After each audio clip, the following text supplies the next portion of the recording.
Well, good afternoon and welcome to the afternoon session. I'm told that my microphone is now repaired, so if people are having difficulty, can they send a little note so that we know? We have 4 speakers this afternoon talking on this very important subject, which means they have about 20 minutes to talk and we have 10 or 15 minutes to ask them questions. I'd remind people that there is a live question and answer tab, and it's really useful if the questions and answers get mounted as you think of them. So there's a list that we can see to prepare for the speakers when they come up. So without further ado, I'll introduce our first speaker. Lisa Penrose-Herbert is a 2016 Churchill Fellow. She's a clinical and public health optometrist with a passion for developing models of integrated primary health care to improve Indigenous eye health. Lisa has a master's in public health and is experienced in business and project management.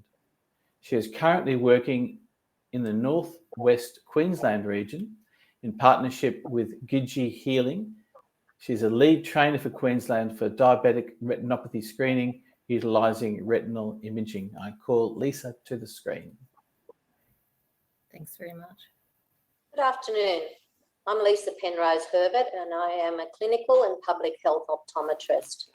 I'd like to begin by acknowledging the traditional custodians of the land on which I'm doing this presentation today, the Turrbal and Yuggera people, and offer my respects to elders, past and present, and emerging leaders.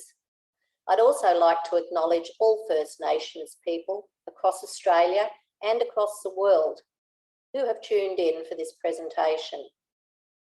The name of my presentation is Aboriginal and Torres Strait Islander Eye Health. However, I'm going to change that. I'm going to change that to be Aboriginal and Torres Strait Islander Health.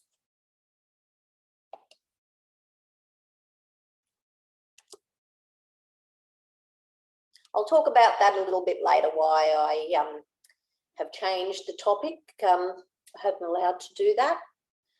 So I've been involved in setting up integrated systems of primary health care to improve Indigenous eye health across Queensland in urban, rural and remote settings. I've also been a project consultant on a couple of national projects through the Fred Hollows Foundation and also Vision 2020, and the aim of the projects is to close the gap in vision. So just a little bit of data, not too much. And first thing I'd like to point out is we would have normally been able to update this data last year. There'd be another national eye health survey, but we all know what happened in 2020. So we're looking at data from 2016. The National Eye Health Survey is about to begin, and it'll be interesting to see what data comes out of that on the significance of the gap in vision. So I'd like to highlight a couple of points on this screen, and I think the fact that 2/3 of the gap in vision is simply through the need of a pair of glasses, that's a really important point, and it's something I'll talk about again later. And the good news also that 90% of vision impairment and blindness in Aboriginal and Torres Strait Islander people is preventable and treatable. So a changing world, and the eye health gap has been closing. Fantastic news. You know, between 2012, the previous survey, and 2016, we saw significant gains or reduction in the gap. And it was interesting when I went on my Churchill Fellowship, travelled to Canada and the USA, I learned so much, and how eye health was integrated into different programs over there, primary health care programs, specific diabetes programs. It was fascinating. But it also highlighted to me what we're doing really well here in Australia. And what surprised the Canadians and the Americans is that we actually knew the size of the gap. We were measuring it.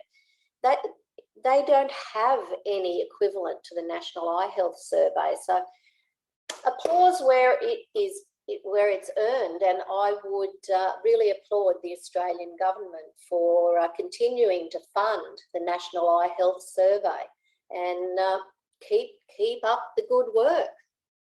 All I can say is too deadly. Keep doing it.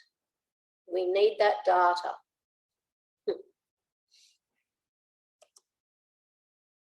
So we do have recent data regarding cataract surgery and the gap in accessing timely cataract surgery between Aboriginal and Torres Strait Islanders and non-Indigenous Australians. So last year, it was found that there's a gap of 50%. It takes, on average, 50% longer for an Indigenous Australian to access public cataract surgery compared to non-Indigenous. So I think it was 80 compared to over 120 days on average across Australia. So that's significant. And I've put a map up here. I thought a poll would be interesting to the audience.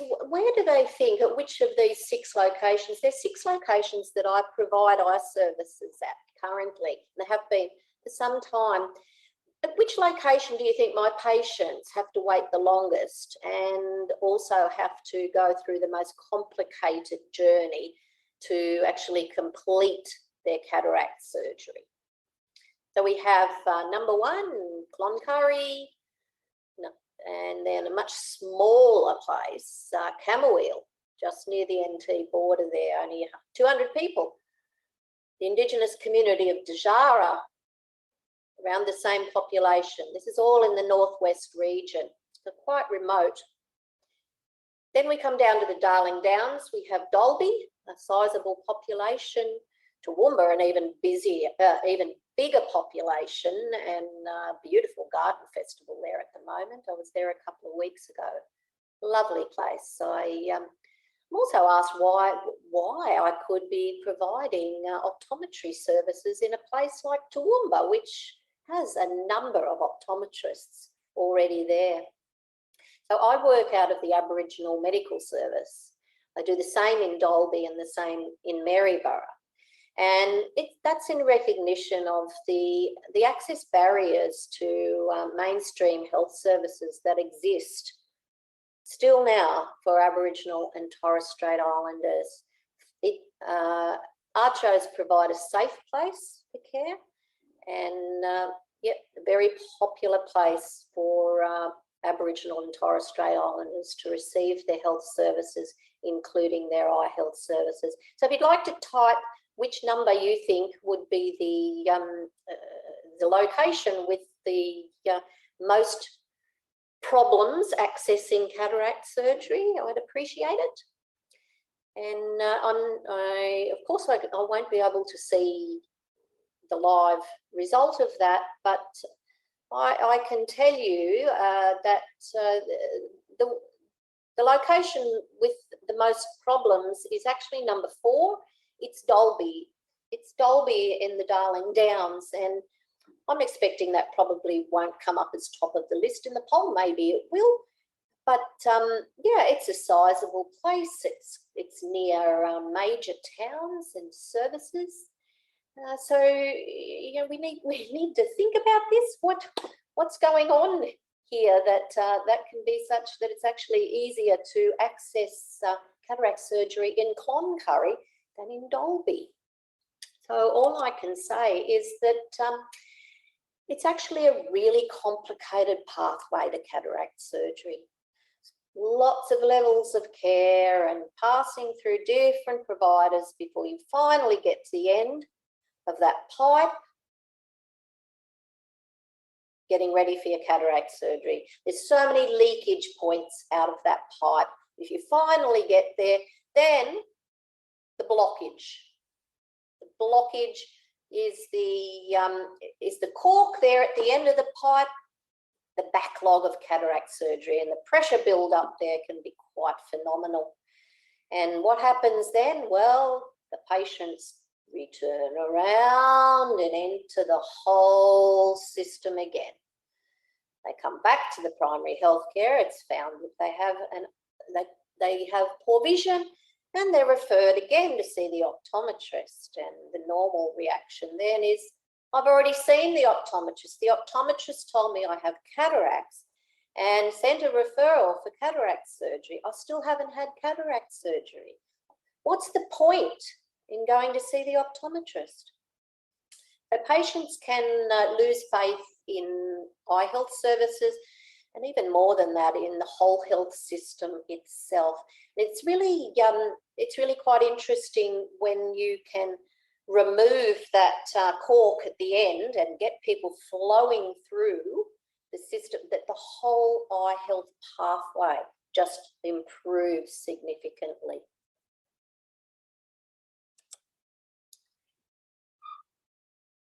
So the changing world I would like to see is integration of eye health into primary health care for a number of reasons. The most obvious one is that so many major eye conditions, diabetic eye disease, including diabetic retinopathy, which is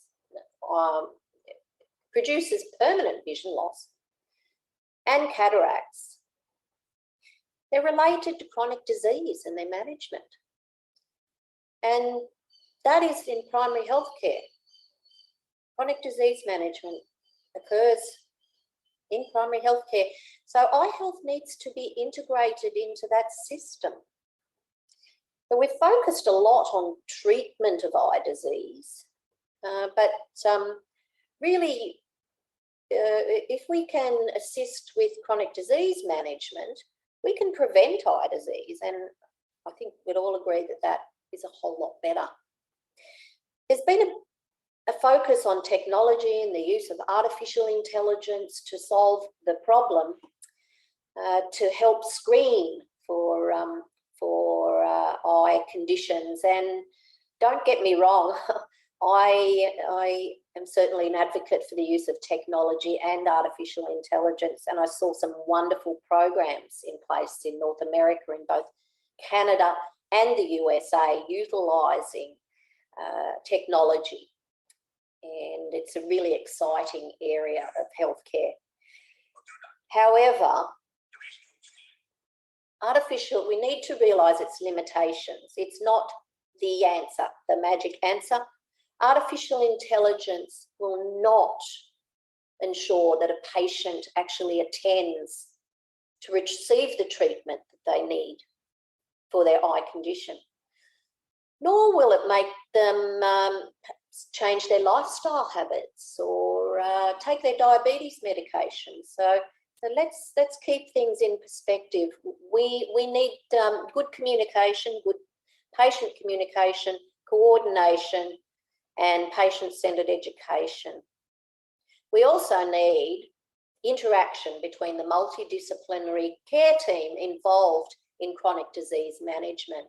That involves me as an optometrist. It involves dietitians, GPs, exercise physiologists, podiatrists, endocrinologists. There's huge teams involved in chronic disease management, and we overlap.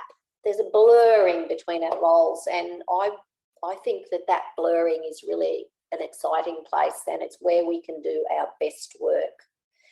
So we need to respect each other's skill set and knowledge, but we also need to work together and discuss patients and how we can integrate the care across different professions.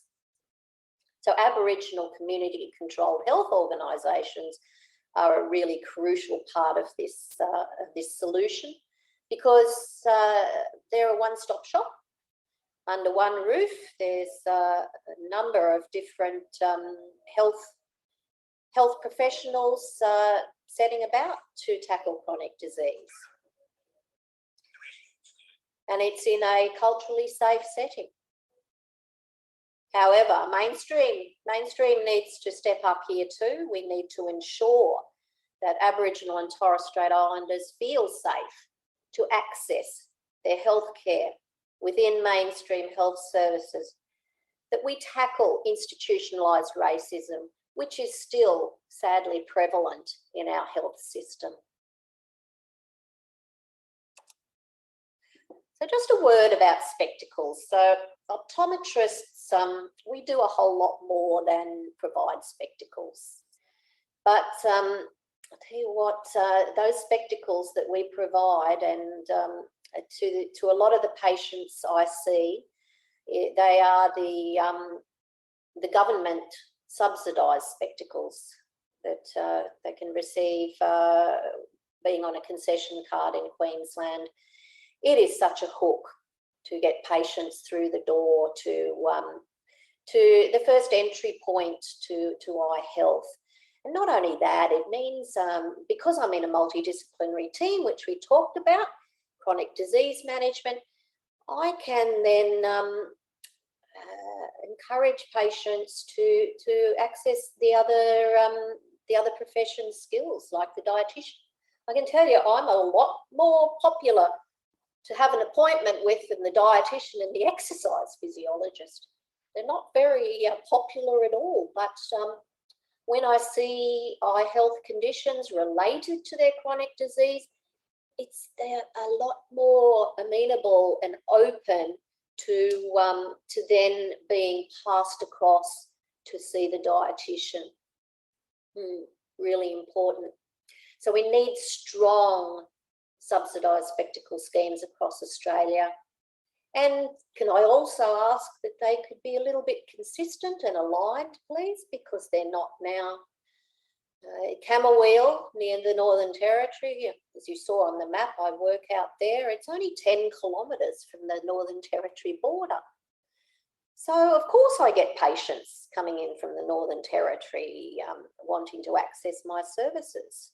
Unfortunately, they can't access the Queensland subsidised spectacles. So, come on, let's make it easy for people rather than setting up these systems that just can't be accessed in these locations. We need strong, consistent, subsidised spectacle schemes in every state and territory in Australia. So my key take-home messages: eye screening is a really essential tool in primary health care. It's important that we talk about eye health. It's part of chronic disease management. I think I've harped on about the integration of eye health into primary health care enough now that I'll mention it yet again. It benefits patients. So, and also optometrists do more than supply glasses. So remember back to that slide where almost 2/3 of the vision gap is simply through needing a pair of glasses. How quick and easy is that to solve? And apart from that, the glasses bring people into clinic. Bring them in so that we can discuss their health issues. Ensure multidisciplinary holistic care. So very important that those subsidised spectacle schemes are strengthened, that they are consistent and work for people. Referral pathways, keep them as simple as you can. It is a difficult pathway, but at least try and keep it as clear and simple as possible, with a big focus on coordinating the patient through that journey. And finally, the point that eye health shouldn't just focus on the treatment of patients, especially with diabetic eye disease. We actually don't want to see diabetic eye disease. We don't want to see eye disease. So let's make sure that we put resources into service delivery, as well as technology and artificial intelligence and everything, which are still important elements of the system. So I'm happy to take any questions, either now or my phone number that's there and my email. I'd love to hear from you. I'm passionate about this subject, and I'd like to thank the Churchill Trust very much for letting me present today. They've done a fantastic job in bringing this this very challenging conference together, but yes, I have so enjoyed being able to speak to you today.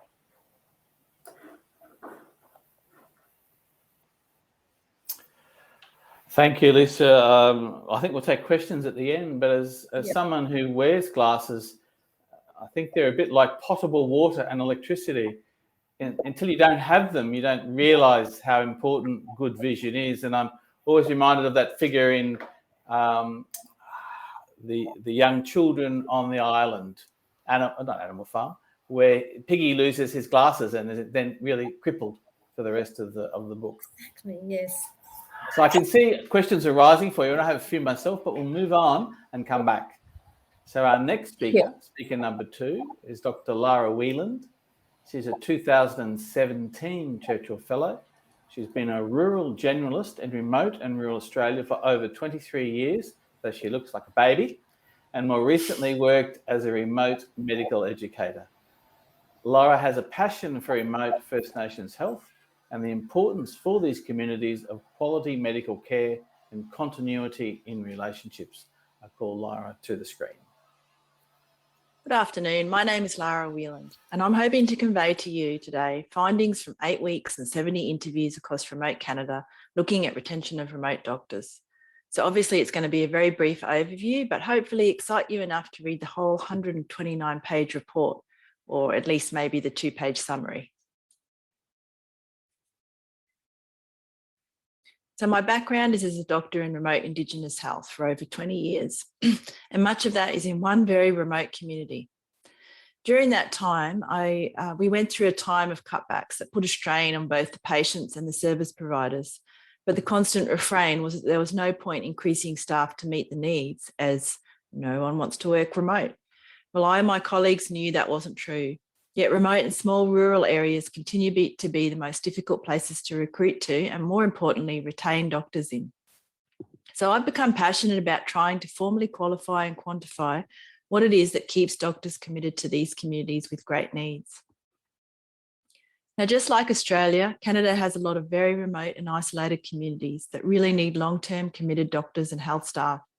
And like Australia, a lot of these places serve Indigenous populations and the disadvantaged. Many of them are even more tough and isolated than our communities, with extreme weather such as snowstorms and minus 40-degree temperatures, making even retrievals difficult. Both countries have unique challenges in remote health, but these can differ. For example, we don't have to walk outside with a gun to protect ourselves from polar bears, or worry about hitting a moose on the road, or needing a snowplow to get to work. Working remotely, we share the need to be prepared to have to use all kinds of transport to get to work. So in remote Canada, it might be float planes, pontoon boats, ATVs, and snowmobiles as common forms of transport. In Australia, it might be dinghies, helicopters, and four-wheelers. And when it comes to retaining doctors in the most remote areas, it sometimes feels like we have our heads in the sand, or in this case, the water, about what is really needed. Because the reality is that there are lots of wonderful skilled doctors who want to work in remote areas, and the fellowship gave me the chance to talk to lots of them. Now, to be honest, some of the real long-termers are outliers and maybe just a little nuts. In fact, I might be one of them. But there are lots of doctors who, with the right retention factors, will go the mile in remote communities. So what were some of the factors that came out of the over 70 interviews? Well, firstly, accommodation facilities. And in some of these places, they have seen better days. Now, this tends not to be a make or break factor, but providing good housing often came up as important for retention, particularly having private housing and not having to share after a big day at work. Surprisingly, often quite young families were willing to work remote, but providing support for them was critical. And this included things like providing daycare or local grandmas who could babysit and welcome families into community. An outdoors, rural and remote lifestyle and being closer to nature was a big draw for people. In fact, it was one of the most common factors that drew people to remote work. And places that did well helped connect people with these activities and made sure they had time and resources to pursue them. Partners being happy and being able to enjoy this lifestyle was also important. See my partner here enjoying things. Their employment was also so important that some health services had even employed people to help the partners find jobs. Most long-term remote doctors were also drawn to the opportunity to work with unique cultures and appreciated good cultural orientation and a chance to participate in cultural activities of the communities they served. One of the most recurrent themes was that learners are the future, and places that do well engage with learners, that is registrars and students, early and support them throughout their training, making them feel comfortable and embedded in the place they train. Family medicine training was largely delivered in the particularly successful remote areas, with registrars only going out for blocks to access extra skills. Learners wanted to stay in places where they felt supported and cared for, valued and well supervised. Some remote sites had up to 90% of their staff staying for 10 years or more and all trained locally. And I'm talking about places like Weipa or Cooktown and a hub for multiple Indigenous communities, not places like Rockhampton or Mackay. One site that did particularly well engaged early with learners to introduce them to the joys of remote life, inviting them on a fishing camp and providing lots of equipment for them to use for recreation, doing team building activities and endeavouring to get to know them well and build an effective team that feel like a family. Other sites did similar things, taking registrars out on boat rides and involving their families in activities. Pastoral care and mentoring were also key success factors. Now, you might not be able to read the detail in these graphs here, but I'll point out some of the top factors and you can read the report for yourself. Under personal factors, a big theme was providing orientation, support and mentorship for families and partners as well. The recreational opportunities, as mentioned, were there as was, of course, the issues with children's education. Under the theme of community, nearly half of the doctors wanted time and support to connect with community. And we've covered a lot of training themes, but it was also important to buddy and mentor learners and involve them in community. So it was also of interest to see what brought them there in the first place and what part training plays. The greatest percentage primarily came because of their exposure to remote and rural isolated work during their training. And that was mostly in the place they ended up staying long term. And that obviously has implications for family medicine training, design and distribution. It also reinforces what we already know and suggests that if the placement is done well, it can have a positive influence on the remote pipeline, as that is the development of future remote medical workforce. And clearly opportunities to train and work in underserved communities are greatly desired by those who end up staying long term. So we shouldn't be shying away from providing more well-supported training opportunities in more remote places. And whilst not everyone gave their training as their primary reason, 64% of long stayers had done their GP training in rural and remote, so it was likely to be a big influence.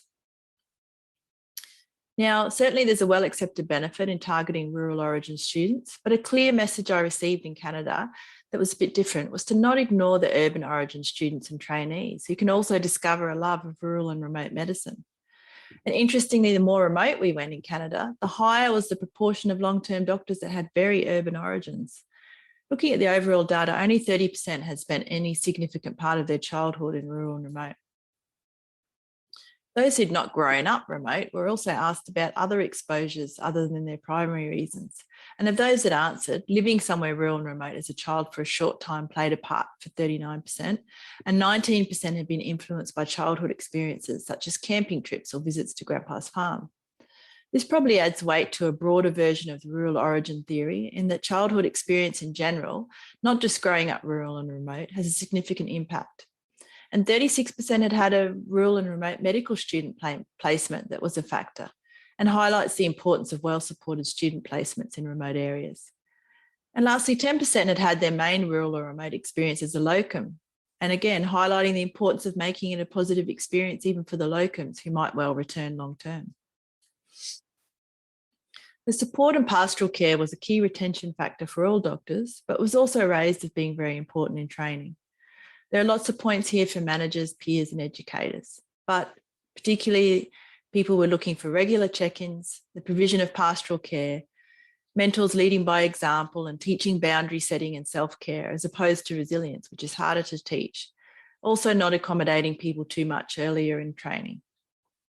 Most people said that simply having the time off to self-care was the key, and that may have implications for part-time work and completing training time options.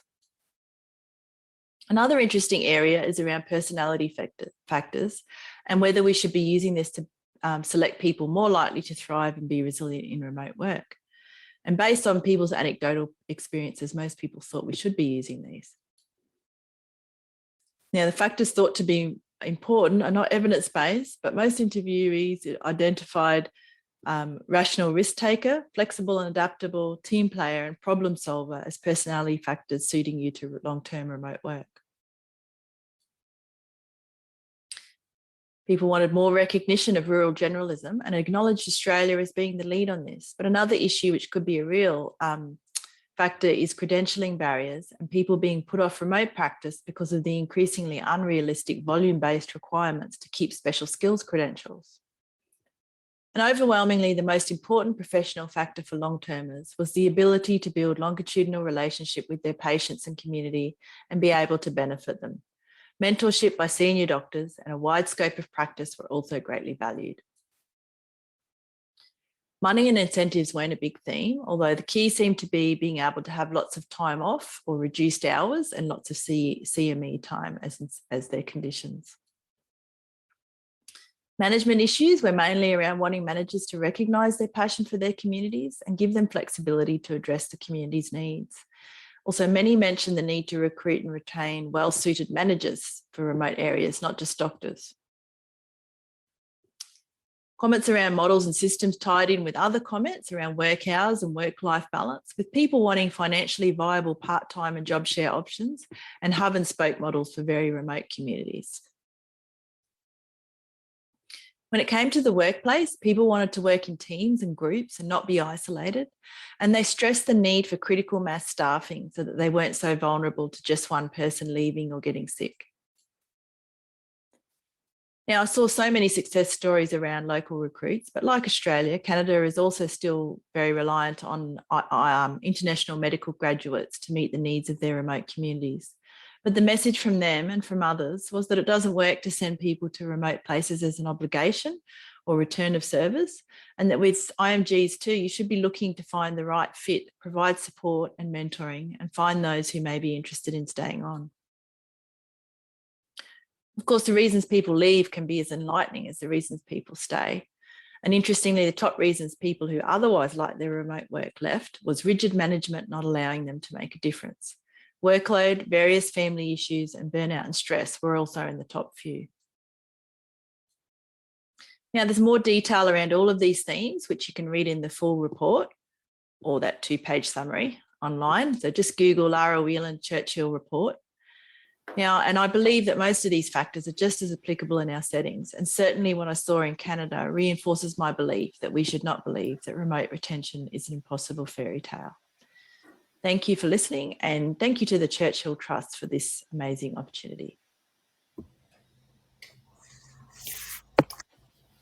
Thank you very much. As someone who's done their time in Mount Isa and Cloncurry and Mornington Island, I've had a number of questions that are coming to me, and we'll hold them to the end. Our next speaker, Denisha Duff. Denisha Duff is a 2015 Churchill Fellow. She's an Aboriginal and Torres Strait Islander woman born on Thursday Island with links to Moa and Bardu Islands in the Torres Strait. She's a Wuthathi, she'll correct me in a minute, Aboriginal traditional owner, which is in Cape York. Donisha has over 20 years of experience. You all seem so young, and I'm very impressed, of experience in health policy, planning and management in Aboriginal and Torres Strait Islander health, and has a Bachelor of Arts Honours from Griffith University, a Masters of Business Administration from the Australian National University. She's one of our many Bob and June Prickett Churchill Fellows. We have is it a clutch? Is it an enthusiasm? We're looking for a collective word tonight, as I recall. I call Donisha to the stage. Thanks, Richard. And can I first start by acknowledging the traditional owners of the land where I am? I'm on beautiful Quandamooka country, which is just outside of Brisbane on the Redlands coast. I'd like to also acknowledge one of our Quandamooka elders and who was our founding chairperson of where I work now, who passed away 2 days ago. And she was an avid leader in Indigenous health and supporter of the work that we do at the Institute for Urban Indigenous Health. As Richard mentioned, I'm a 2015 Bob and June Prickett Churchill Fellow. I spent that time visiting New Zealand, the US and Canada, investigating chronic kidney disease programs for First Nations communities. And overwhelmingly, the recommendations that I found over there was the need for increased prevention, risk factors, and screening from earlier ages. And that, yep, sure. Let me do that. Of course, it's going to take its time now.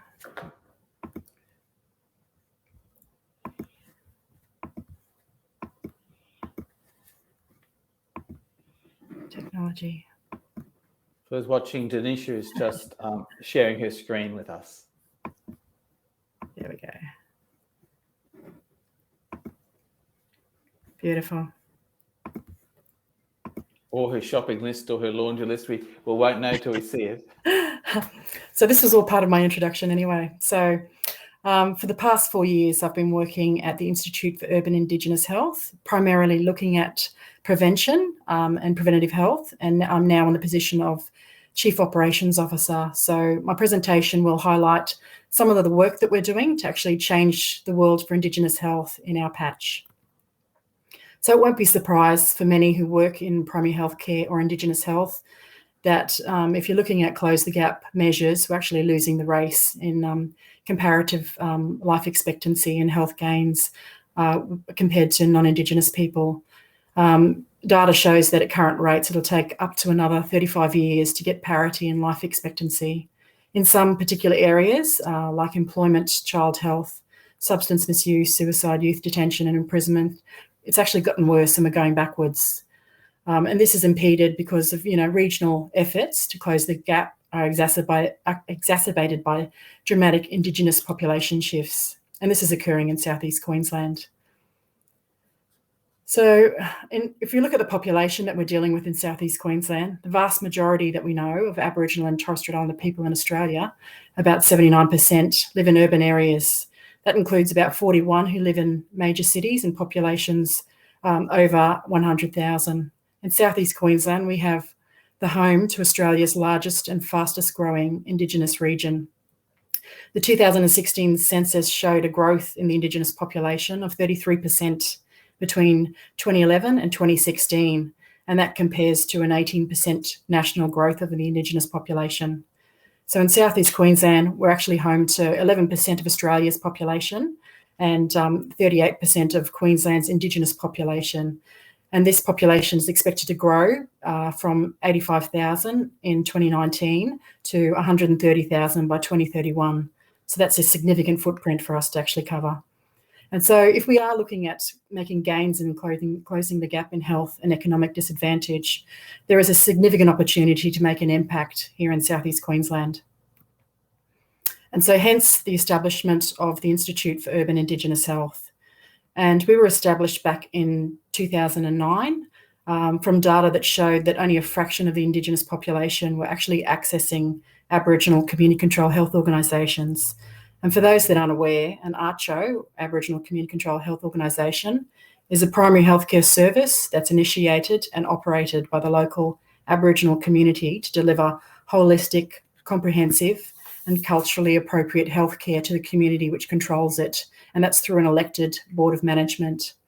In Brisbane, the Brisbane Aboriginal and Torres Strait Islander Community Health Service, ACE Brisbane, was established over 40 years ago in 1973. And ACCHOs have really evolved as an inherited responsibility, as a cultural responsibility of our people to provide flexible and responsive services to our local communities. Usually we provide a range of not just health services, but those that are above and beyond our funded activities, including social supports and transports.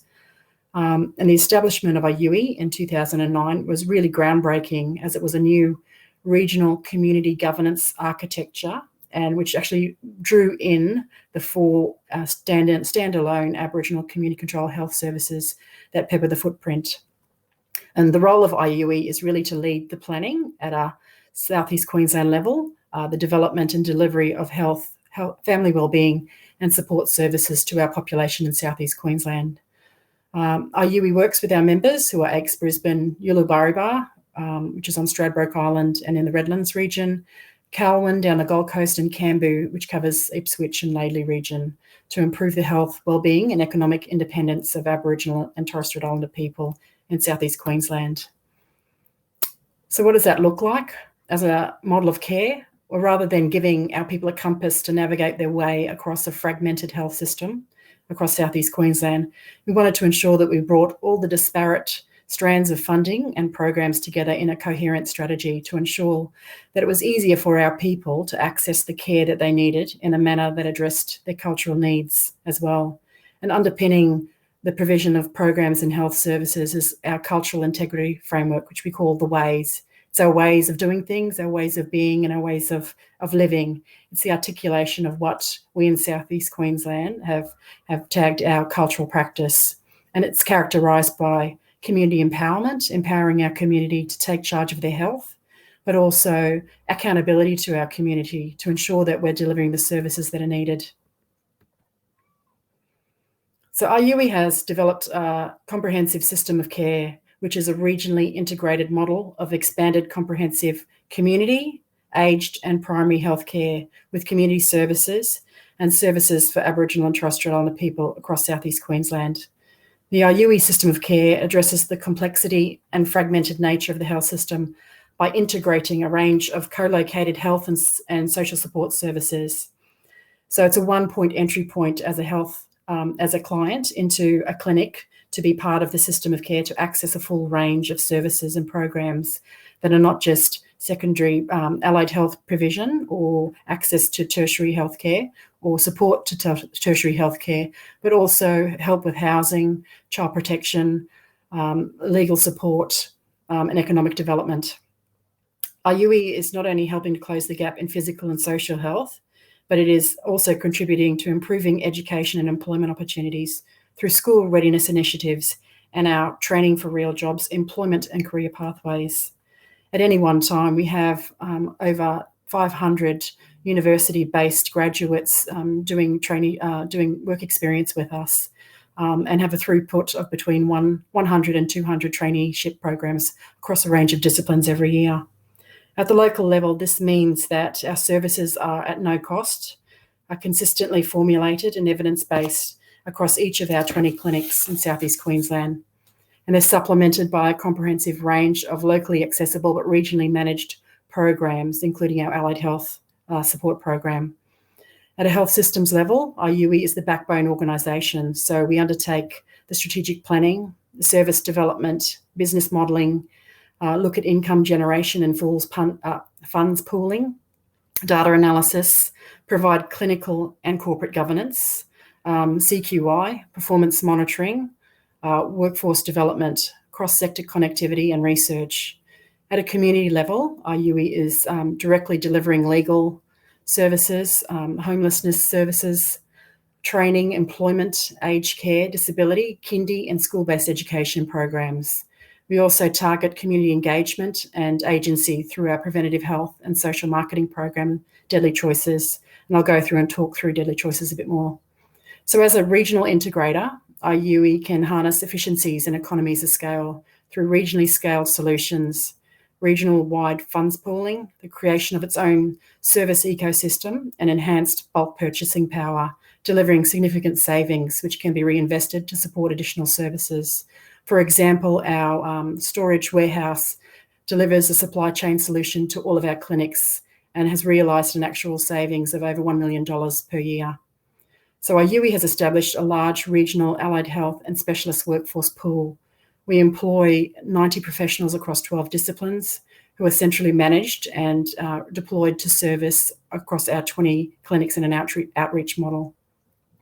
So since 2009, to last financial year, we've seen our clinics grow from 5 across the original network to now 20. And with COVID impacting our communities, we've now set up 4 COVID respiratory clinics, which are now also vaccination clinics. Our clients grew from 8,000 to over 35,000 regular Indigenous clients across Southeast Queensland, and we're seeing over 9,000 new patients every year. What is a good sign is that our health checks are improving dramatically. What originally in 2009, when we had 550, we're now processing over 21,000 health checks per year, and that's an increase of over 3,700%. In terms of income, obviously we're a startup organisation with no money coming in. We now have an annual turnover of $117 million, which makes us one of the largest community control health services in Australia and one of the largest mainstream community providers in Australia. In terms of our economic return on investment, for every dollar invested, we've actually had it evaluated that we see a return of $1.54 return due to the job creation that we do, the reduce in emergency presentations and hospital admissions. Our employment of staff has increased from 0 to we're now over 740, and we're the largest Indigenous employer in Southeast Queensland, realising that half of those are Aboriginal and Torres Strait Islander people employed. As I mentioned, we provide aged care, and we are now servicing over 2,700 elders who are receiving some of our support, in-home support and community health packages. We are the first and only community control health service in Australia, which is fully accredited as a community legal service, and they provide a lot of provision, support to our elders to prevent any kind of elder abuse, advanced care directives, the preparation of wills and such, and also helping our families who are in crisis. We have, through our Deadly Kindies program, realised over a 300% annual increase in kindy enrolments. We have now established a number of different programs that interface with the Queensland health system. We've created our own surgical pathway for cataract surgery and now for paediatric ear, nose and throat surgery as well.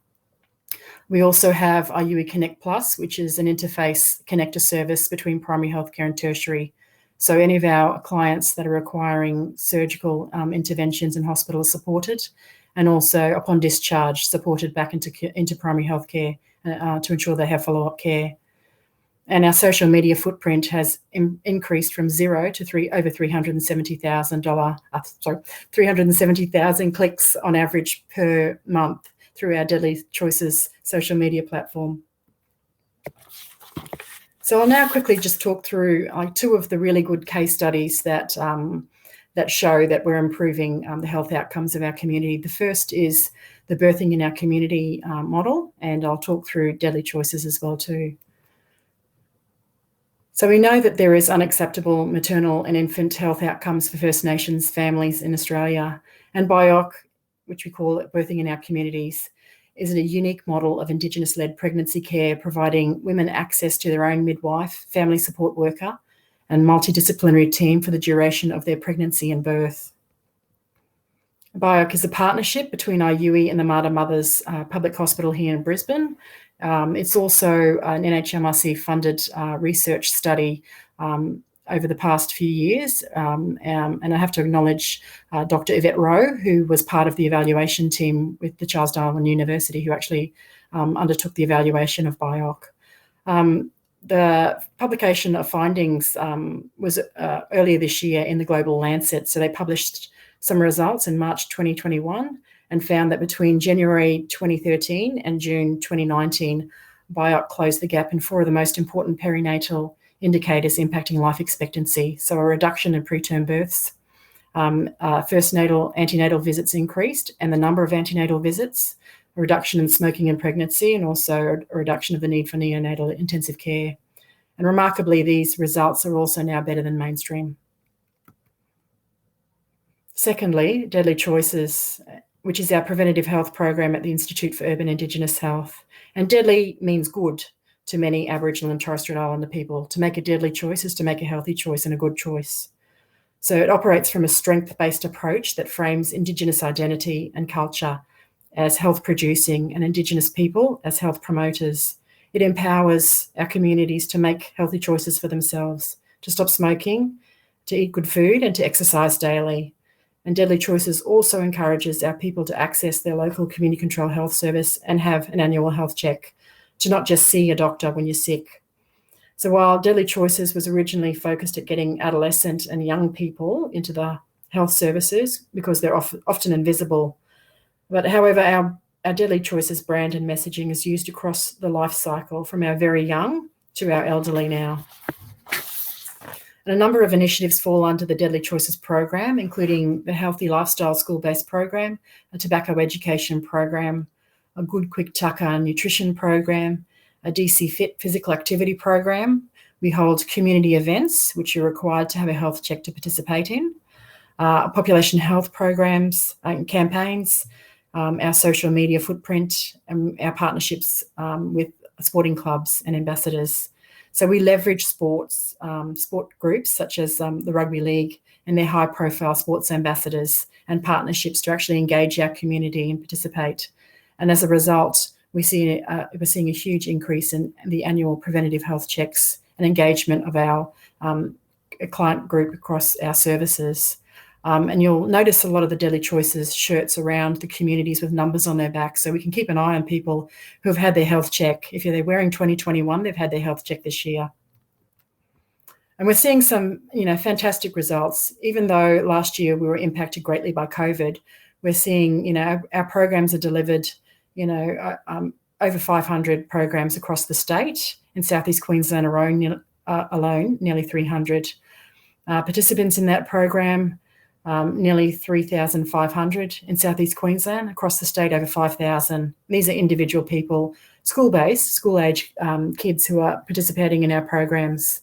In terms of health checks, they've been a bit impacted by COVID in Southeast Queensland. So alone we've seen, kids at school have over 1,000 health checks, and across the state nearly 1,500. Regional events and local sporting events are part of, the toolkit of getting our communities engaged.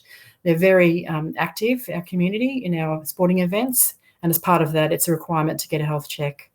Again, our tobacco stalls, talking to people about quitting smoking, over 4,000 in Southeast Queensland and over 1,000 statewide. In our new DC Fit physical activity program, we've seen 5 delivered in Southeast Queensland and 6 across the state. So talking about our vision ahead, what are we doing to change going forward to continue on our growth? So our aim is to seek to establish Australia's largest and most harmonised wellbeing precinct. So this will support over 7,000 new clients who are growing in the north of Brisbane. We want to see some rapid knowledge translation, particularly of our BIOC model across Southeast Queensland, and also our system of care, how we do business, and put that on a web portal for people to access. We want to ramp up our hospital and primary healthcare interface to include such programs as hospital in the home for our communities after our care, and increase the range of surgical interventions through our surgical pathways. We also want to see and leverage off the aged care and disability royal commissions in terms of their integration with primary healthcare. So it's often difficult to see improvements in Indigenous health at a national or even state level, but be confident that there are changes that are happening, and we have the potential to actually improve the outcomes for Indigenous people in this part of the world. Thank you.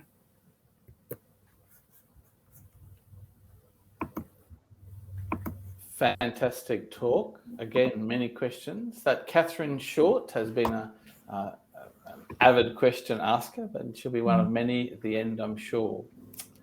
Our final speaker today is Lucy Walker. Lucy is a 2018 Churchill Fellow. She owns and operates the 2017 Guild Pharmacy of the Year, Lucy Walker Pharmacy, Goodnawindi. With nearly 20 years' experience in pharmacy, Lucy has practiced in the UK, the Princess Alexandra Hospital, and was an academic detailer before relocating to Goodnawindi. Passionate about rural health, Lucy has transformed her pharmacy into a hub for patients needing to access telehealth, vaccinations, sleep apnea support, and more. I call Lucy to the stage. Hi. Today, I would like to share with you my perspective as a pharmacist from Gundawindi on how we can improve the health of rural Australians. A little bit about me. I was born in Cairns, grew up in Brisbane, travelled around the world as a young adult, came back to Brizzy where I worked at the PA hospital and undertook postgrad studies. I then unexpectedly fell in love with an agronomist from Gundawindi and moved out there 13 years ago. So Gundawindi is on the New South Wales-Queensland border, and there's a town of 5,000 people, and it's about 4.5 hours west of Brisbane. It's a great place to live, but when I moved out there, the one thing I realised was our country cousins actually have worse healthcare. And I don't really think that they realise how poor it is compared to what everyone gets in the cities. So look, now that I live there and my family does and my friends, it actually really irks me that we put up with inferior healthcare and that leads to poorer outcomes to us. So with my Churchill fellowship that I got a few years ago, I wanted to try and bring some of the global pharmacy practices that I'd seen around the world back to my community here in Gundawindi and improve the services nationally through my work with Pharmacy Guild and Terry White Kmart.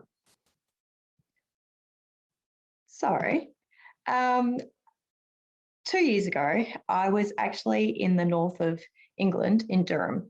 I was visiting Anita Burden, who's a lovely community pharmacist owner, and she has independent prescribing rights. So every Thursday she goes to the local hospice where she actually works as it's part of the multidisciplinary team, prescribing medicines. So whether that's opiate painkillers, ondansetron, ketamine, anything that someone who's palliative needs, which was quite astounding for me to see. I had actually lived and worked in the UK when I was younger, 15 years ago. And as a pharmacist then, I could test someone's cholesterol and start them on a statin. I could maybe if someone's going overseas, give them malaria prophylaxis, or just have a conversation about stopping smoking and start them on completely subsidised nicotine therapy and get paid for the consultation myself. All of these things still aren't possible here in Australia.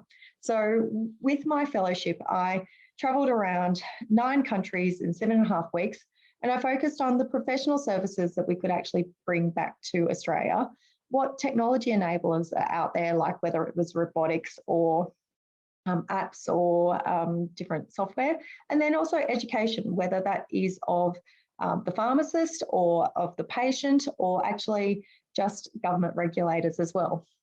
So yes, in the end, what I learned is we're behind the rest, but there's lots of scope for change. So I tried to bring this back to my profession at APP, which is the biggest pharmacy conference of the year. Now, it was on the 19th of March 2020, which was actually the very first conference at the Gold Coast to be cancelled due to COVID, just like we are now. And so I was at this huge auditorium talking to 5 soundies. And what I did was took everyone on a tour around the world, looking at all the different countries, and tried to instill a bit of knowledge back to my community and encourage people just to look that little bit further about what is possible. And look, so much has changed since then. And COVID has actually been quite an enabler. So in the past, we used to talk about telehealth, but now it's really quite common. That's how people will talk to their doctors. And now telehealth can't always easily happen in someone's home. Sometimes the technology is just too hard for the patient, or sometimes the specialist actually wants, someone's blood pressure to be done at the same time. So people quite often come to our pharmacy and get their blood pressure checked and then speak to their specialist in a consult room. And then sometimes out in country areas, look, people's farms just have really poor internet service. So they don't want to risk having a sketchy line talking to a specialist, so they'll come into the pharmacy and get it done there. Zoom has become the norm, which to me has been a real enabler. In the past, it takes a day for me to get to Brisbane. Now I can contribute quite happily from Goondiwindi and actually sit around a virtual table rather than trying to get to Melbourne. Might take 2 days. And what I'm enjoying is my patients are actually so much more literate. They care about their health. They're, social media epidemiologists. They are worrying about washing their hands and wearing masks. And they actually are engaged with getting vaccinated. They've embraced technology, so they all have their smartwatches or order their shopping online, track their deliveries, and things like e-scripts, which when COVID first hit, we were trying to madly get fax scripts around the place. And now we have the joy of e-scripts or even active script lists. We don't even need a patient to come in after their telehealth appointment. And with that, we can also see all their electronic records through the My Health records. So life as far as technology has actually increased, they say sometimes 10 years in the last year and a half. But I suppose it hasn't all been good. And this is the first live poll. And I actually just want you to think, how has COVID actually affected your mental health and those around you? You can fill that in. And what we found in Goondiwindi was we were getting a whole lot more people coming in with problems sleeping at night, worried about their jobs, their families, their health. So in July last year, Emma Conway, who's the pharmacist in the middle, helped organise this month of bringing all our community together with trademark shirts. Now, I don't know if you've seen these brightly coloured shirts before. They're called conversation starters, and they really are. So we got these out to all the businesses and health professionals around town. And it just starts a conversation about mental health and really tries to reduce the stigma within our community about it. It was also a really great way of us to link in with the other health professionals in town. So it gave us the ability to refer to the right people. So in this picture in front of you, we've got the mayor of the town, obviously pharmacists, but then doctors, psychologists, social workers, disability support agencies, the council, everyone working together in a very socially distanced way to make sure that we put that patient first and that we can look after them better. And then we also trained ourselves up better. I made sure all the team at the pharmacy had mental health first aid training, just so we felt comfortable dealing with the requests coming in. There's been some other things that have changed in our pharmacy since COVID. We are now doing a whole lot more delivery. So the government actually funds us to deliver to vulnerable people once a month, which has made that we use an online website now. We've got apps where you can tap to refill and get it something delivered out straight away with payment. So it's all completely contactless. And another great thing that's happened is in the past, we could only give 3 days worth of medicines if someone had run out of, say, their blood pressure tablet. We can now give 1 month, which has been great. So say you've come through Gundy, you've forgotten your blood pressure tablets, rather than trying to go up to our emergency department to get something through, we can actually supply a month of your regular medicines. We can see your My Health record. We can check everything remotely. And what that's meaning is it's taking off the burden from, our overworked GPs and hospital staff. And it's ensuring that people continue to take their medicines, which is so important. Unfortunately, that provision is looking like it's going to go back, which is really frustrating because overseas in other places like Canada, it's just normal that if you need something more, you can continue to supply just until they can see their GP. Now, this is a photo of me being a super pharmacist at FIP, which was the International Pharmaceutical Federation's conference, which I started my fellowship at 2 years ago. So even back then, and look, with pharmacists, we've been doing flu shots at our pharmacy since 2015. During COVID last year, we did 3,000 flu shots. And it's taken a while for us to get there. We are now, and around the world, most countries start with flu and then go to more diseases. So we currently can vaccinate now against 11 different diseases. And they start with adults. We can now go down to 10 years old. In the UK, I was talking to pharmacists who go down to 1 year.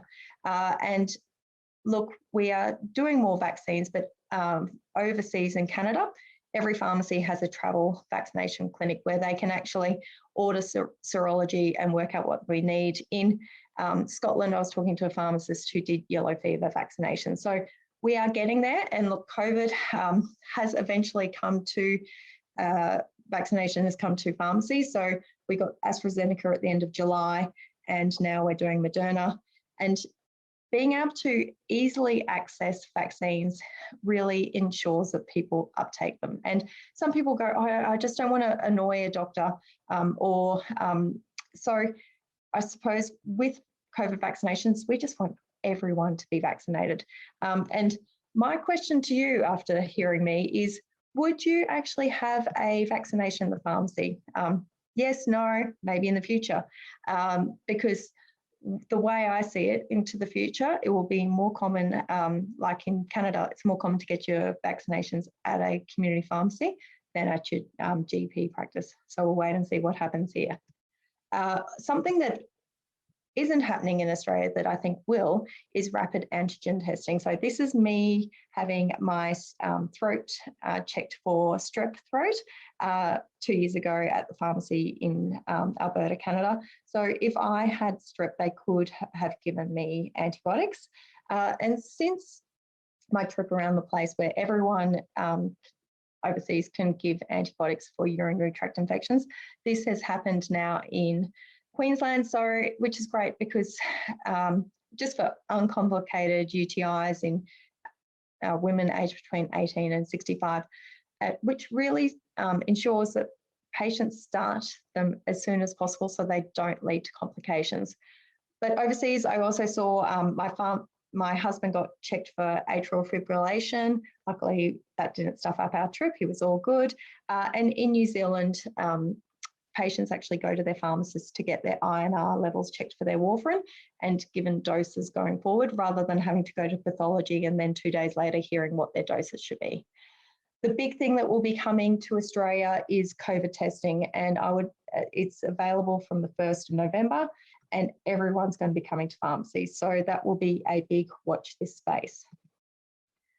Some of the things that I've done since the Churchill Fellowship, I actually met a professor of JCU Uni who signed us up to the Listen Up trial, which our pharmacists learned all about the ear and ear health and how to use all the instruments to check for hearing or glue ear or whether there's infections going on there, which has been really useful. We've upskilled ourselves, but unfortunately, the only thing we can really offer patients is wax removal products. So now that the trial's ended, we can definitely look at someone's ear and refer them on, but we don't have any funding to actually continue on the service. And what I find is that practice seems to follow funding. And if I can't then give some ear drops to help with the pain or inflammation of the ear, then why waste someone's time with me when they can just go up to the hospital and get it done, everything at once. So it's been really interesting to see what has worked and what hasn't worked. And I suppose what I've really found is that the one area where pharmacists can add so much more potential as far as funding is actually medication adherence, because we don't focus much on that in Australia. And my question to you when I think of medication adherence is, how often do you actually take your medicines as prescribed? And, you know, it's reasonable enough. I quite often forget my antibiotics, particularly by the end of the course when I'm feeling a bit better. And with patients who are chronically unwell, they're on so many different medications. Sometimes they've got dementia. How are they supposed to remember to take all their medicines? And what I found over in Canada was that they were much better at actually ensuring patients had medical aids like blister packs. Now, in Australia, we have just started to receive funding for making patients blister packs, and I have got the first robot in Australia that I saw over in Canada from the SynMed machine we've called him Blister Bill, and he holds 400 medications and packs 8 weeks of people's medicines into weekly packs really quickly and easily at once. So he does a job that we actually hate. It is the most painful and time-consuming job to pack someone's medicines. I can understand why people just don't do it themselves. And it's full of errors if humans are involved.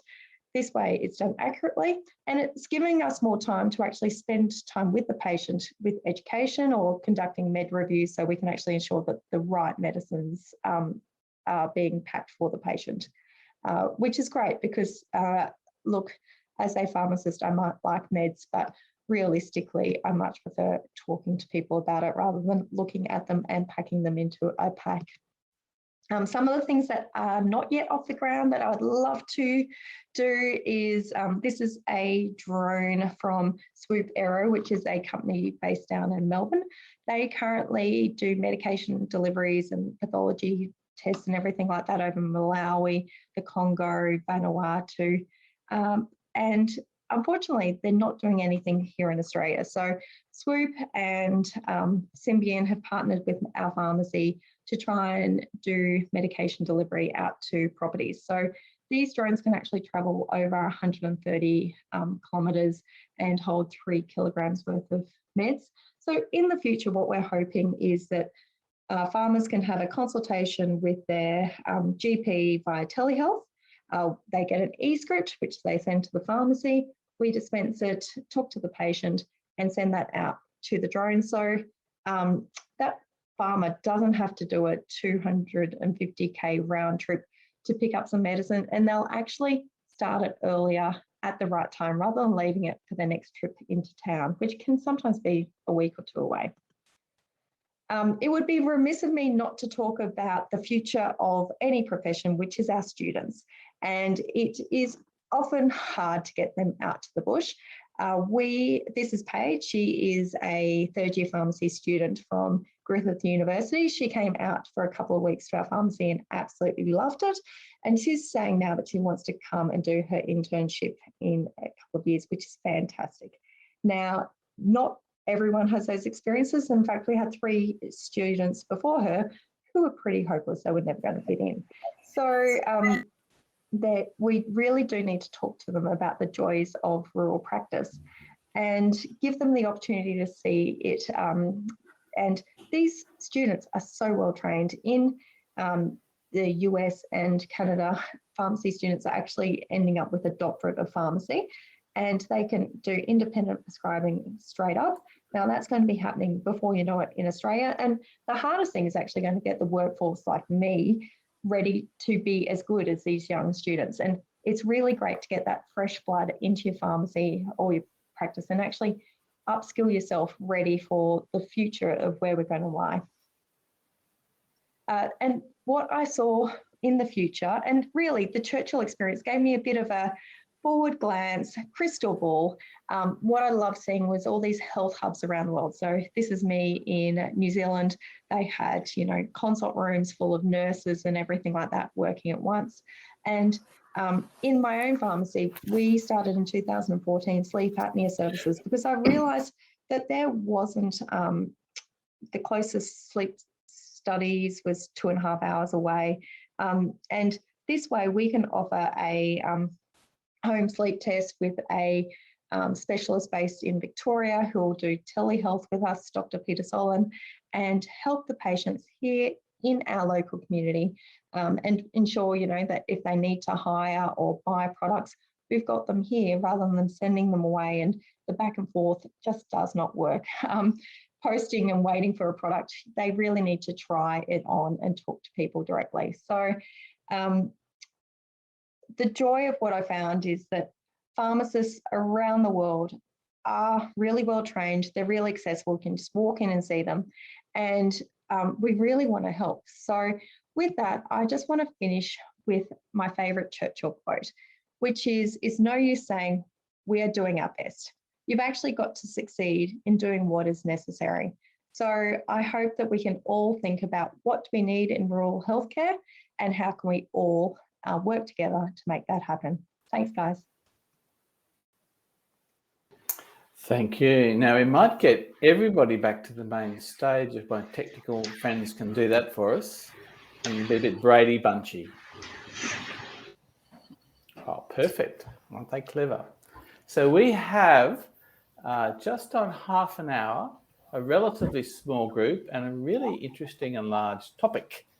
So I'll start with some of the printed questions. And the first one was to Lisa, but it's really to everybody about, it's the perennial question in Australia about who does what and how's it divvied up. So would a federal approach to the provision of health services help? So it went to Lisa, but for all of us, I'm interested in what people think about, is one source of funding better, or is it better to have a couple of different people who you can play the government of the state against the feds, against your local government? There are advantages to each and disadvantages. I wonder what you think, starting with Lisa. Well, certainly with the subsidised spectacles scheme, I think that there's a lot of reasons that a nationalised approach would be better, just like with Veterans Affairs spectacles, because of so many cross-border issues and people move interstate. The states have all different parameters around the provision of glasses. For example, in the Northern Territory, it's almost impossible to access the scheme at all.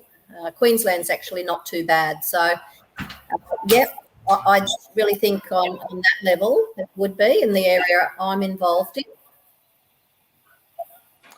And other thoughts? As someone who works and lives on a border town, I deal with the New South Wales-Queensland border issues all the time, even down to the PHNs. So having to deal with different PHNs and their different models of delivery is quite painful. And so, yes, it's one of those things with health when sometimes you want to do things locally because that actually works much better. But at the same time, then you've got these artificial lines that, you know, a lot of my patients live in New South Wales but access all their healthcare here in my town. So how do I make that work so that they're not worse off? If I can just jump in as well too, I think working in an Aboriginal community control health organisation, and a large one as well too, we have something like over 60 funding agreements with, you know, federal, not just the health department, health, aged care, employment, you know, community services, state government as well too. So it is exhausting trying to service all of those contracts and reporting against that as well too. So for us, it's about streamlining funding mechanisms, and we do a good job so that our clients on the ground and our community don't have to pay for anything. But it is a huge burden on non-government organisations, and it's an expense that, you know, the larger you grow and the more, you know, funding contracts you get, the more you need to dedicate resources to actually doing a good job so that you can, you know, secure up your funding base. So a follow-on question to that is, if we were going to go to one funding, based on your extensive experience now, is it better to be the feds or better to be the state? Depends on who's in there are government. advantages to each. And what there? the policy is. Yeah, well, that's the difference. I mean, my experience has been that it's hard to get the monster that is the federal government to do things quickly, while at least in states you've got a local member who's a bit easier to access. You're a bit closer to the state capital. What have been your successes and what have been your failures? Anyone like to share? I think, like I'm thinking back to, you know, different iterations of the Close the Gap policy and measures. What's needed is intergovernmental, term funding. So it doesn't matter, you know, what government or what political parties in power. If you're committed to closing the gap in Indigenous health, you want a shared vision and committed to funding over, you know, a number of years, regardless of whether you're in government or not, regardless of different policies. It's about commitment, multi-partisan commitment to a vision that secures funding. And as the cynic that I am, much as there's lip service given to rural and remote, you know, I guarantee you that the government loves the PA hospital more than it loves any of us. And they only fund them on a year-to-year, 3-year basis. So I come back to the practicalities of these things sometimes. even their families, even the people they love, they're very careful about, like a frugal father. They keep that money close to themselves, and they like the vulnerability of services that are dependent on them. So we move to another question then, which is sort of a variation on the thing we've all talked about rural Australia. So it was for Laura, but it may again be relevant. It's been touched on a number of people about medical courses, and by that I kind of extend to all the training courses in medicine and pharmacy and whatever. Do they have compulsory rural training? Do they have a component, and is it large enough, do you think? So my understanding is that not all medical schools have a compulsory rural placement, and I guess it's there's pros and cons, and certainly I think a short compulsory rural and remote placement would be good, just to give people a taster, because some people don't know what they don't know or what they're missing out on. But having said that, I think, these longitudinal clerkships they talk about, or, sort of long-term placements, which work very well, shouldn't necessarily be compulsory, because if it's something you really don't want to do and you're miserable in it, you can actually, turn people off rural and remote, or get them talking badly about it to their colleagues. So, I think maybe short-term tasters should be compulsory, and then give people the opportunity to have longer term placements, and perhaps more remote ones, and promote them to the people who don't just say, oh, well, because you're a cattle station owner's kid, you might want to go rural. Well, what about someone who grew up in a city and has a burning desire to give back and want to make a difference to a disadvantaged community, or wants to go and live in the bush, or give everyone an opportunity. And certainly, you do see people who've never had any experience of any of that who do get a taste and love it. So they did have a very short-term funded opportunity where interns could do part of, instead of spending their whole intern year, so that's your first year out of university, in a hospital, you could spend 6 weeks of that in a rural general practice, with a general practice supervisor. And then I, as a medical educator, was doing some of the some teaching sessions with them online in their various rural practices. And that, almost always they'd say, oh, I was going to be, an anaesthetist or a cardiologist, but I'm really thinking about going rural now. This is awesome. I love it. It's so good out here. So, I think it would be good. Other contributions from the floor?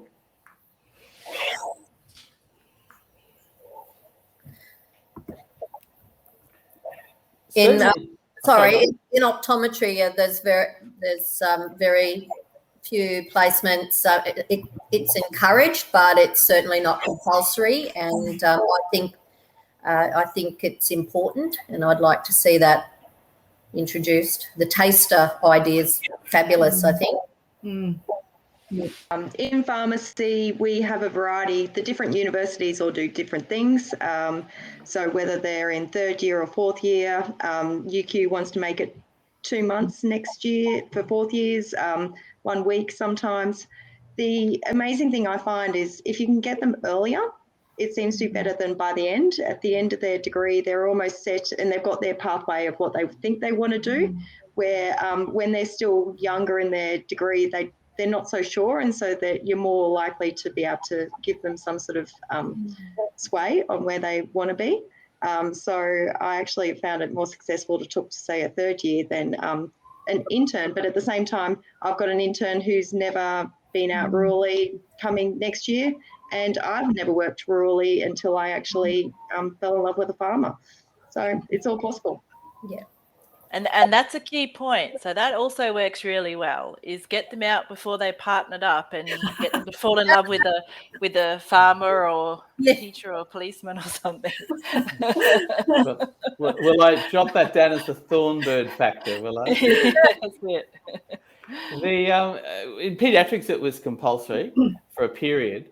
But I noticed, because the medical students are now older when they come through, the issue of having not just a partner, not just having children, but young children is such that moving away for 3 or 4 months is a real struggle for joint parenting, and often with, again, more likely now to have a partner who's also working who can't go. So, but my question for all of you is that I've always been perplexed that the mining companies seem to manage it. So, you know, when Lara, when you did your fellowship, that was the interesting thing. Like, what is it about the mining companies that they can keep people running Mount Isa when we struggle to man the hospital or person the hospital? Yeah, and that was one of the probably one of the very strong themes that came out was, like I said, those different models where you had, and I know everyone hates saying FIFO because, you know, as someone who's done both, I've done FIFO and lived in a particular remote community, and I think hybrid models do work, and they're more sustainable. So yes, the ideal is to have someone live in like I'm talking about really remote places, to have them live there permanently. But the reality is that's just not sustainable, even for someone like myself who has an amazing connection with the community and relationship. It's just not something I'm going to do for the rest of my life. But so then having hybrid models where people can, you know, still have their time out to connect with their usual social networks and family and have time off and sort of recharge, but still be in community long enough to maintain those connections with the community. And so, you know, and that's part of, I guess, mining. So no, the mines don't expect people to go and move to Weipa for 10 years. So, I mean, that is an option if you want to do it. But if you can't and you've got other connections elsewhere, you have the option to fly in and fly out, and people happily will do that for 10, 15, 20 years. And so some of the places in Canada that did really well were places where they didn't actually call it FIFO, which is interesting because it's a different psychology then. They said you live in this remote community, but we'll give you 4 months a year off, you know, 9 flights a year back to your base. So essentially, and you can sort of arrange that how it works for you. So essentially, you could kind of work it like a fly in, fly out job, but didn't call it fly in, fly out. And the community sort of saw you as someone who was coming there to live, but you just went out quite a bit to see your family or friends or whatever. So, and they had people that have, you know, the average length of stay there was 15 years, and this was a really, really remote place. Because certainly I've got colleagues who are in the mining industry with a family in London having 4 months funded stay in Dubai, where he or she, the other partner would fly up from the mine in Nigeria or somewhere in Asia. And so it was mostly money, but it was also thoughtful stuff. And again, do you think it's political? That they won't spend that much money on? Well, money is always political. So yeah, it's money, but not all of it's hugely expensive, and in fact, it would probably be quite cost effective, in some cases cost neutral, because you know, high turnover of staff and increased you know, avoidable hospitalizations because you don't have continuous staff and stuff like that is actually very expensive. But I guess people don't want to spend money in their particular budget, so that comes back to how money's funded. And I like what Denisha said about, you know, trying to get people to agree that there's a vision when it comes to things that are not, you know, we're not talking about funding the local sporting club. We're talking about funding people's lives and health outcomes. Like you agree on a vision and say, this is what the funding needs are. We'll all agree to it. We'll make it pooled funding, multi-year agreements, you know, that's flexible and all this sort of stuff. And then you'd be able to do some more of these kinds of things, but everything's so inflexible. But it's also valuing people. So recognizing that if you have someone who has an amazing connection with a remote community, for example, and, you know, the patients really like them and respect them and trust them and are going to listen to them, understanding the value that's also got a monetary value, because they're more likely to listen to their advice. They're more likely to take their tablets when that person says so, or, you know, that you actually value that and put a money value on it and say, this person's worth keeping. We'll be a bit more flexible, or we'll say that they can have an extra month off a year, or we'll give them a few more flights a year so they won't just burn out in 6 months and go, but we'll actually keep coming here for the next 10 years. I've got a special question for Donisha, but I've got a very interesting question from Catherine from the floor about whether, like, publicity, more public publicity, ABC program, Backroads, for example, does that make a positive difference to the professions being exposed to stories about rural life? So just jump in and answer that. Is that for me? That's for anyone who wants it. I think so. As someone who comes from a remote area, it's nice to see, you know, some of there's a unique value that rural settings offer that you don't get in the city. And it's not about money. It's not about, you know, it's not about assets. It's about lifestyle and values of life. It is a bit difficult, living in those circumstances, because obviously there's some trade-offs. But yeah, I think it does come down to what your core values are and where you're at in your life. I think going remote or being rural offers, a sense of community and a value of lifestyle that you don't get living in the city. And I live in the city now, and I have been for the last 15, 20 years. Any more thoughts? I'd agree. Just to actually have your similar people to you on television is so important, whether we're talking about women in professions or, deadly choices. We've just got to see it out there. And so those sort of programs are great because it actually shares our stories with others. And I think if we share our stories, then we can understand each other so much better. And someone mentioned in one of the forums a TV show. I think we should have maybe a few more TV shows. I can guarantee you that now with the screening of RFDS, the new RFDS TV show, that their applications have probably tripled. Yeah, great idea. So that's, I'm as we were saying that, I was wondering, is there a TV program or a film that you think has been a big disincentive, apart from Wolf Creek, to for people to go rural remote? People have just forgotten country practice. Maybe they have. But how could you? Even I, a hardened man, thinks that was a soft film, a soft show. My question for Denisha was, as you're building this very large urban Indigenous service, and historically people think about Indigenous as kind of real remote, is there the potential for internally a discrepancy between those workers who see themselves as city Indigenous and those who see themselves as real remote Indigenous? And is there any plan to mix the two to stop the warehousing and the moating that goes on? Yeah, absolutely. And our practice is that we don't buy into the rural remote urban divide. Certainly we have, we work with other community control health services across Queensland and nationally. So we like to share, our learnings, particularly, where things are doing well, like deadly choices and BIOC, and aged care as well too. So, and we work, I'm not sure whether you've heard of like Quake, which is the Queensland Aboriginal Islander Health Council, and then also NACCHO, the National Aboriginal Community Control Health Organisation. So we're all members of that, and we advocate one voice. So as a sector, so it's not about, us building our little fiefdom in urban areas, but it's about sharing and finding solutions that'll work and adapt to localisation in different areas. So we have no more questions from the floor. Are there any comments or further things that the panel would like to make? Here's your chance to get your little extended time. Every Churchill would steal such an opportunity, in my experience. Jump in, be brave. I actually have a question for Denisha, just to follow on from that. What funding do you need to actually, so some of the programs I saw looked fantastic, and I could notice that you were sort of like, this is what's happening in our area and in the state. What funding do you need to actually get it from that localised area across, to more people? To scale up across the state? Come on, you said you wanted to look into big picture and longer term plans. Yeah, absolutely.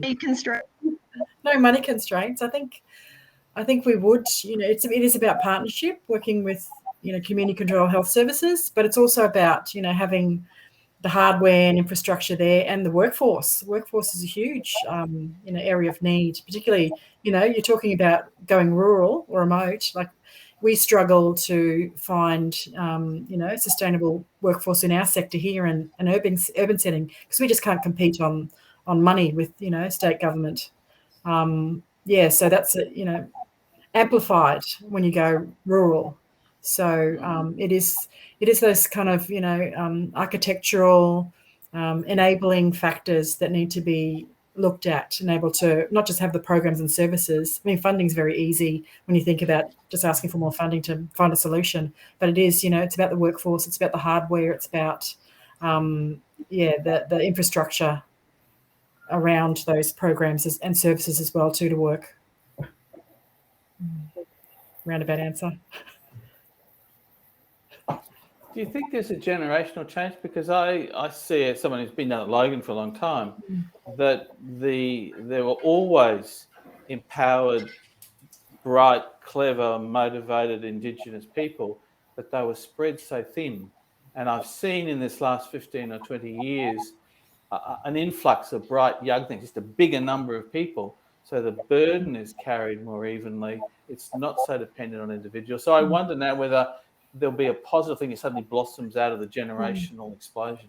Yeah, I think there is. I've had the privilege of being a Roberta Sykes scholar overseas, and the stuff that's coming through, like students that are coming through universities now, Indigenous, and they're like going gangbusters in law, environment, arts. So you're getting this critical mass of people who are peppered across different sectors. So you're going to see some social change from they're going to be change leaders, which is exciting and great to see. Taking control. Now we have a short moment left. I will give everybody 2 minutes, and then we will close because they're a bit keen for us to finish on time or early, so that they can roll through some of the end of program things. So we might go in the order in which we spoke. So Lisa, Laura, Denisha, and Lucy. So we'll start with Lisa. 2 minutes. Yes. 2 minutes to just say anything. Say anything. Yeah, so I think there's been some really interesting discussion, even after the presentations, and I think workforce is a really, really important element. And I'd agree with Denisha, for what I've seen in even the remote areas, the young Aboriginal and Torres Strait Islander people coming through. The archos now working in the art, they're just amazing. So I'm sure the workforce is that in 15 years or so, that is just going to be fantastic. They're real leaders. I notice a big difference in the 10 years or so I've been working in the sector. So it's fabulous. Lara? Yeah, so you mentioned generational change, and I think, that came out of some of the stuff we were looking at. And, a lot of the findings that I got in Canada were applicable, as you said, to a lot of other professions and nursing, Aboriginal health workers. We really need to start thinking a bit more outside the square and being more flexible.